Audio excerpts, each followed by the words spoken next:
Bismillahirrahmanirrahim. Assalamualaikum warahmatullahi wabarakatuh. Alhamdulillahi hadana lihada wa ma kunna linahtadiya laula an hadanallah. Asyhadu an la ilaha illallah wa asyhadu anna Muhammadan abduhu wa rasuluh la nabiyya ba'da amma ba'du. Puji serta syukur mari kita panjatkan kepada Allah Subhanahu wa taala yang mana pada hari ini kita masih diberikan kenikmatan, terutama nikmat sehat, nikmat jasad, nikmat batiniah, terutama nikmat iman dan Islam, sehingga kita sama-sama bisa melaksanakan puasa di hari ke-19. Mudah-mudahan puasa kita diberikan kelancaran, dan yang paling utama dengan berpuasa ini kita mendapatkan ridha dari Allah Subhanahu wa taala. Pada hari ini anak-anakku sekalian, karena rencananya tanggal 9 sampai tanggal 13 Maret adalah pelaksanaan pesantren kilat, tapi dikarenakan hari Senin dan Selasa dan besok Selasa tanggal 10 itu dikarenakan ada gladi resik untuk pelaksanaan TKA bagi kelas 6. Oleh karena itu untuk sementara hari ini dan besok itu dilaksanakan pesantren kilat secara daring, dan diharapkan semua anak-anakku sekalian mengikuti dan melaksanakan apa yang diarahkan oleh wali kelasnya masing-masing. Dan terutama untuk hari ini dan besok, insyaallah yang mengisi materi saya sendiri, mudah-mudahan ada manfaatnya. Anak-anak sekalian, istilahnya berpuasa itu adalah secara bahasa menahan diri, tapi secara istilahnya menahan diri dari haus dan lapar, serta menahan diri dari hawa nafsu. Oleh karena itu, puasa ini diwajibkan bagi seluruh umat muslim, baik laki-laki maupun perempuan, terutama bagi orang yang beriman. Sebagaimana Allah Subhanahu wa taala menjelaskan dalam ayat Al-Qur'an di dalam surat Al-Baqarah ayat 183. Bismillahirrahmanirrahim. يا أيها الذين آمنوا كتب عليكم الصيام كما كتب على الذين من قبلكم لعلكم تتقون, yang artinya, wahai orang-orang yang beriman, diwajibkan atas kamu berpuasa sebagaimana Allah mewajibkan kepada umat-umat sebelumnya, agar kamu menjadi orang yang bertakwa. Esensi dari melaksanakan puasa ini adalah agar kita naik derajatnya di hadapan Allah Subhanahu wa taala menjadi insan kamil, yang artinya manusia yang sempurna dengan ketakwaan kepada Allah Subhanahu wa taala. Adapun dalam puasa ini ada syarat-syarat tertentu. Dalam melaksanakan puasa ada yang disebut dengan syarat wajib puasa, ada syarat sah melaksanakan puasa. Syarat wajib puasa ialah syarat-syarat yang dipenuhi oleh seorang muslim, di mana apabila syarat ini terpenuhi maka dia diwajibkan untuk dirinya melaksanakan puasa di bulan Ramadan. Adapun syarat sah puasa adalah syarat-syarat di mana puasanya dianggap sah oleh syariat dan dihukumi sah oleh fikih.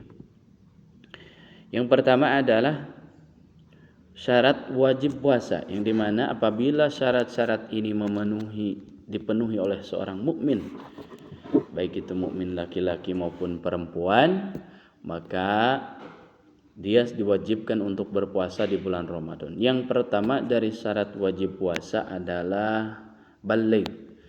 Baligh secara bahasa artinya sampai atau cukup. Dalam istilahnya ialah cukup umur bagi seorang muslim tersebut di mana dia telah memasuki usia akil baligh. Untuk perempuan itu minimal 9 tahun ke atas, atau untuk laki-laki biasanya 14 sampai 15 tahun. Tergantung mana ciri-ciri dari baligh yang pertama kali dialami oleh seseorang tersebut. Untuk perempuan apabila dia sudah mengalami yang namanya haid, maka dia termasuk sudah masuk usia akil baligh dan dikenai kewajiban atau ditaklif namanya. Yang kedua untuk laki-laki apabila dia sudah cukup berumur 15 tahun apabila dia sudah mengalami yang namanya mimpi jima. Yang kedua beragama Islam, tentunya puasa Ramadan ini diwajibkan bagi muslim yang beragama Islam, dalam artian dia meyakini agama Islam atau dia beragama Islam, maaf. Untuk agama yang lain maka tidak diwajibkan untuk berpuasa di bulan Ramadan. Yang ketiga berakal, dalam artian akal dia sehat, bisa membedakan mana yang baik, mana yang buruk, mana yang wajib, mana yang haram, mana yang menjadi prioritas, mana yang menjadi kewajiban. Akalnya mampu untuk membedakan sesuatu.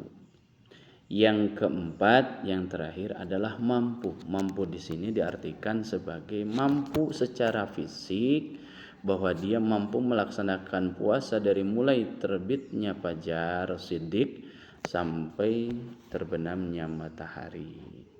Nah, keempat ini adalah syarat wajib puasa. Apabila keempat syarat ini terpenuhi oleh seorang muslim, maka dia wajib melaksanakan puasa di bulan Ramadan. Yang kedua adalah syarat sah puasa. Di mana syarat wajib tadi sudah terpenuhi, maka wajib dilaksanakan.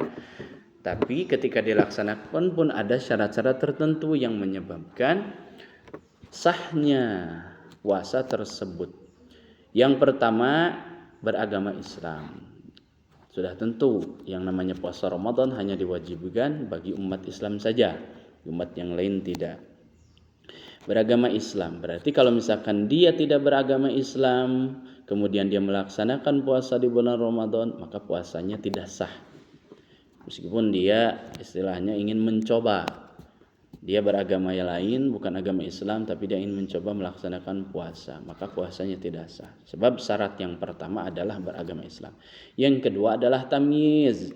Apa tamyiz itu? Tamyiz itu adalah orang di mana akalnya sehat, bisa membedakan mana yang baik, mana sesuatu yang buruk. Yang ketiga adalah terusus bagi perempuan, suci dari haid dan nifas. Dari haid dan nifas ini, apabila perempuan mengalami haid ketika di bulan Ramadan, maka dia haram hukumnya melaksanakan puasa. Atau misalkan perempuan ini baru melahirkan, kemudian keluarlah yang disebut dengan nifas atau darah nifas, darah setelah melahirkan, maka dia tidak wajib atau haram bahkan melaksanakan puasa. Kemudian yang keempat ialah salah satu syarat sah puasa ialah waktu-waktu yang dibolehkan untuk melaksanakan puasa, yaitu di mana sudah ditetapkan tanggal 1 Ramadan oleh pemerintah atau Majelis Ulama Indonesia, maka kita melaksanakan puasa sesuai dengan ketentuannya. Kalaulah puasa Ramadan berarti dilaksanakannya di bulan Ramadan. Kalaulah puasa sunnah seperti yang lain, seperti puasa hari Senin, Kamis, maka dilaksanakannya hanya pada hari Senin dan Kamis saja. Nah, ada beberapa yang tidak boleh dilaksanakan ketika berpuasa atau haram bahkan melaksanakan puasa, disebutnya hari tasyrik.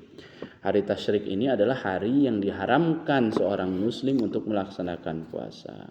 Hari mana saja? Yaitu yang pertama adalah hari raya Idul Fitri, di mana telah jatuh pada tanggal 1 Syawal, ditetapkan tanggal 1 Syawal, misalkan besok ditetapkan tanggal 1 Syawal, maka haram hukumnya untuk melaksanakan puasa. Yang kedua adalah pada saat perayaan Idul Adha. Idul Adha ini adalah perayaan yang dilaksanakan ketika di bulan Zulhijjah, di mana sedang musim haji.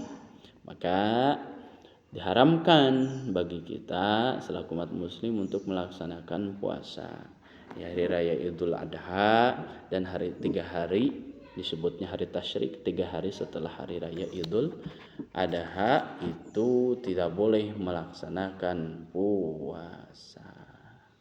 Baik, anak-anakku sekalian, untuk hari ini cukup sekian dulu materi untuk pesantren kilat hari ini. Mudah-mudahan ada manfaatnya. Insyaallah di besok akan kembali dengan materi selanjutnya. Mudah-mudahan ada manfaatnya. Mudah-mudahan kita diberikan sehat selalu. Jangan lupa untuk selalu melaksanakan sholat 5 waktu. Jangan lupa untuk selalu melaksanakan amalan-amalan yang disunnahkan di bulan Ramadan. Sebab bulan Ramadan ini adalah bulannya umat muslim, bulannya orang-orang yang beriman, di mana Allah Subhanahu wa taala membukakan pintu rahmat dan maghfirah ampunannya.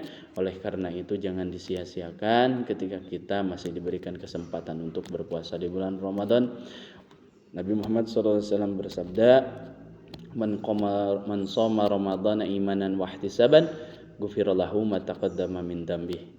Barang siapa yang berpuasa di bulan Ramadan imanan wa ihtisaban, dengan rasa keyakinan, keimanan, wa ihtisaban, dan mengharapkan ridha dari Allah Subhanahu wa taala, ghufira lahu ma taqaddama min dzambih, maka Allah Subhanahu wa taala akan mengampuni dosa-dosa kita yang telah lalu. Mudah-mudahan kita termasuk kepada orang-orang yang diampuni dosanya oleh Allah Subhanahu wa taala. Mudah-mudahan selalu diberikan kesehatan, mudah-mudahan selalu dilancarkan rezekinya, disehatkan lahir dan batinnya, dimudahkan dalam mencari ilmunya, dijadikan ilmu yang bermanfaat. Amin ya Allah ya Rabbal Alamin. Mudah-mudahan anakku sekalian jadi anak yang soleh dan solehah. Terima kasih. Mudah-mudahan ada manfaatnya. InsyaAllah besok kita bertemu kembali di hari Selasa, masih dalam waktu yang sama, pembelajaran pesantren kilat jarak jauh atau PJJ. Dan InsyaAllah untuk tatap muka nanti di tanggal hari Rabu, tanggal 11 sampai tanggal 12. Tunggu saja informasi selanjutnya, insyaallah akan disampaikan oleh wali kelasnya masing-masing. Terima kasih, mudah-mudahan manfaatnya. Mohon maaf apabila ada salah kata. Sekali lagi semangat puasanya, mudah-mudahan berkah. Billahi taufik wal hidayah. Assalamualaikum warahmatullahi wabarakatuh. Terima kasih.